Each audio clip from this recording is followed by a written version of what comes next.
It's only the first race of the season, and Denny Hamlin has already beat your favorite driver.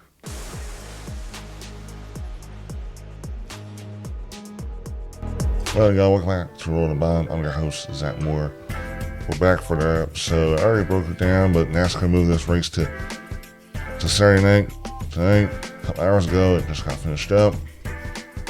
I applaud NASCAR on the move. There was going to be some very bad weather that would have affected this race, and they probably wouldn't have gotten it in due to the terrible weather that's going to be hitting that area. They got rid of heat races last year's qualifying. Each group had 3 practice sessions. The last practice session was a qualifying session, and top 22 cars, fastest top 22 cars advanced to the main event, and then there's a 23rd car, which was determined last year's points.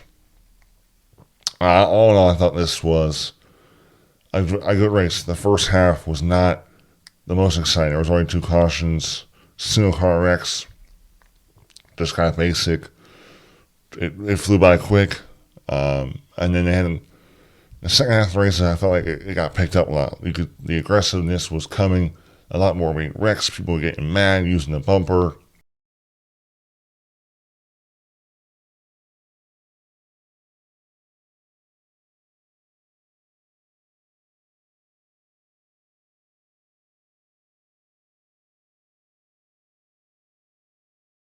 You get some craziness. Ty Gibbs was the fastest car in the race. He had 84 laps. Really was dominant in the second half, and was able to really stretch his lead out midway through that race. He was battling with Joey Logano a lot. Joey Logano, Kyle Busch, Denny Hamlin were kind of the main top runners. I thought it was a really exciting race, and that near the end, due to the fact that the tempers, people were getting urgent in a sense. There was no more Mr. Nice Guy, and I do think also had to do with the way it was very hard to pass. You had to use your bumper. But getting near the end of this race, Ty Gibbs is leading. He has a 2.5 second lead, but then it gets slow. The lead drops down a little bit, gets cut down due to some lap traffic. Ty is fighting, but he does a good job. Joey's not really able to get to him, to use that bumper. But then we get a caution with 10 laps to go. That re-wrecks the field. And then we get a very wild restart. Not a great restart from Ty. He looks like he gets side by side with Logano, but then gets real loose on the inside of Logano, and that pushes Logano up the track. He gets loose, ruins Logano's chance to win the race. But then that allowed Denny Hamlin to get in the inside, and that allowed them to get Denny and Ty to get side by side and race really, really aggressive. Denny came out on top, was leading. We came down to about coming down to the last lap. On the last lap, there was a big wreck. I believe Bubba Wallace spun out, and that caused another massive restart. Another restart happened, but then everyone was a lot more respect. Hamlin was able to prevail out of that. No, his car was definitely not handling right at the end of that race, but he was still able to prevail. He was able to hold him off, and he won the race. Takes home his first win of the season. If I were to give you a pick, I'm going Denny Hamlin. He's so good at these short tracks. It doesn't really mean much, but it definitely can mean a big when it comes to momentum. We look at the top 10 finishers in this race. Denny Hamlin first, Kyle Busch second, Ryan Blaney third, Joey Logano fourth, Kyle Larson fifth, Alex Bowman sixth, Chase Briscoe seventh, Brad Keselowski eighth, Martin Truex ninth, William Byron 10th.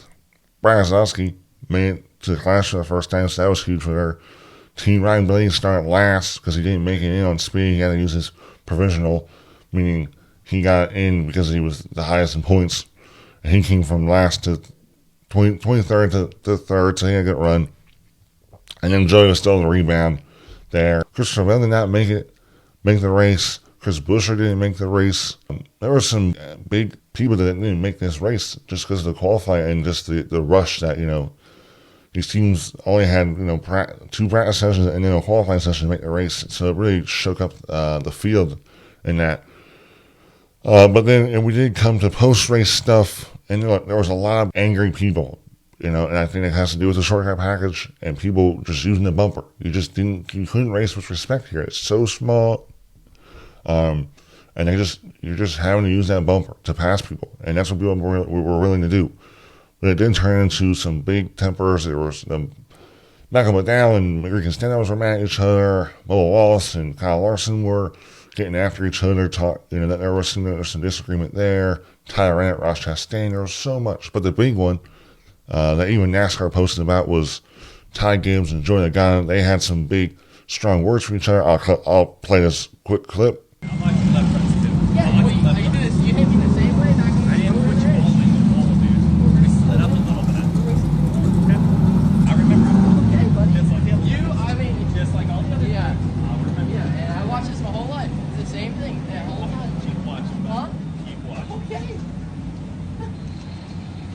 Some strong words from both of them. Joey Logano says, I remember this.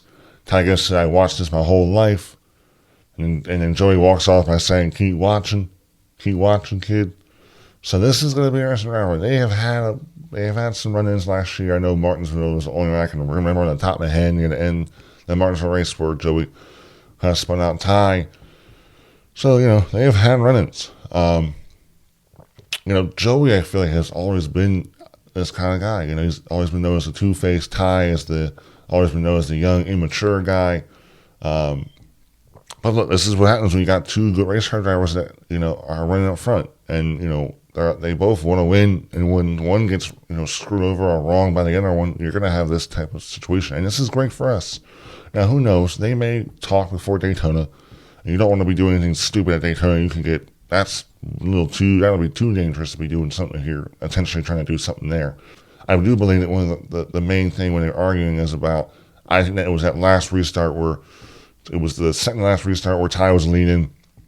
He had a bad restart, Joey got around him, but then Ty kind of washed up, got into the Logano got loose, kind of got up to the wall, and that allowed then Denny to get in side by side with Ty. So it just happens, man. But I'm telling you, I'll say it again. It's just a short track, small track. It's hard to pass. The package, bumper to bumper. It'll be exciting to see where this feud goes going into this year.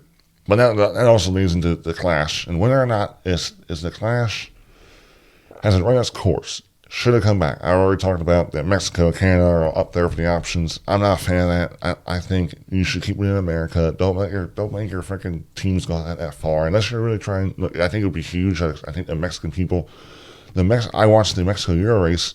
Daniel Suarez won, and the Mexican crowd was so excited. They were just all of Daniel Suarez winning. They were hyped, dude. So who knows? I think the Mexican people, maybe those people that are in that from the area, probably would love to have a NASCAR race for sure.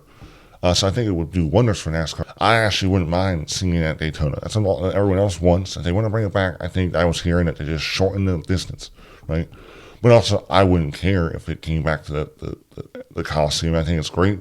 California is a great area. We need a race in California. It's just a great stinking state for NASCAR. So it'll be interesting to see what the plan is. But all this Clash was really, really good. It's a nice little warm-up to the season. Congrats to Denny Hamlin.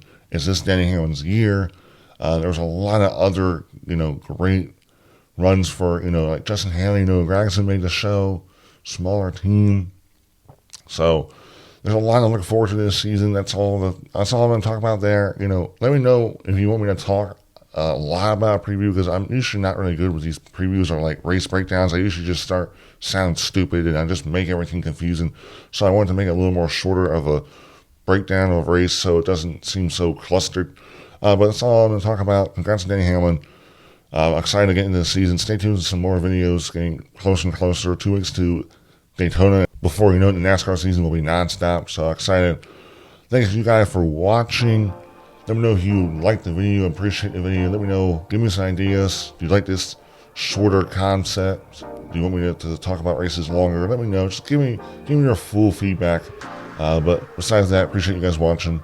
Like and subscribe, and I'll see you in the next one, y'all. Goodbye.